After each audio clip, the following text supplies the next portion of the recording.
এবার কলকাতায় মুখ্য নির্বাচনী আধিকারিকের কার্যালয়ের সামনে বিভিন্ন সংগঠনের উদ্যোগে বিক্ষোভ। খসড়া ভোটার তালিকায় নাম থাকা সত্ত্বেও অনেকের নাম বাদ চূড়ান্ত তালিকায়। সাধারণ মানুষের গণতান্ত্রিক অধিকার রক্ষার স্বার্থে এবং ভোটাধিকার থেকে বঞ্চিত হওয়ার অভিযোগ তুলে প্রতিবাদে সরব হন বিক্ষোভকারীরা। তাদের দাবি, খসড়া তালিকায় নথিভুক্ত সমস্ত মানুষের ভোটাধিকার অবিলম্বে ফিরিয়ে দিতে হবে ও প্রশাসনিক হেনস্থা বন্ধ করতে হবে।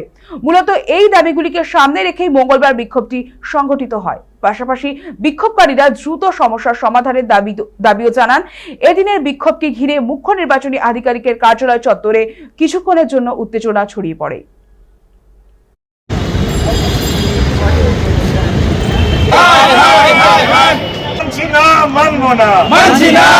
দাবি, এই 60 লক্ষ মানুষের যে বিচারাধীন রেখে তালিকা প্রকাশ করা হয়েছে, এই বিচারাধীন মানুষদের অবিলম্বে জাস্টিফাই করে তাদেরকে ভোটার তালিকায় নাম নথিভুক্ত করতে হবে।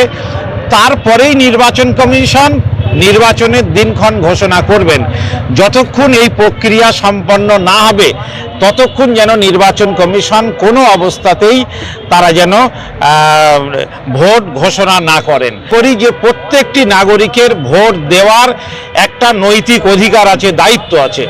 নির্বাচন কমিশনের ত্রুটির কারণে নির্বাচন কমিশন দায়ী, তার জন্য সাধারণ মানুষকে কেন ভোগান্তির শিকার করা হবে, ভোটাধিকার থেকে তাদেরকে বাইরে রাখা হবে। এই আজকে নির্বাচন কমিশনে আমরা স্মারকলিপি দিতে এসেছি এবং আরও কিছু কর্মসূচি আমরা এখান থেকে ঘোষণা করার জন্যই এসেছি।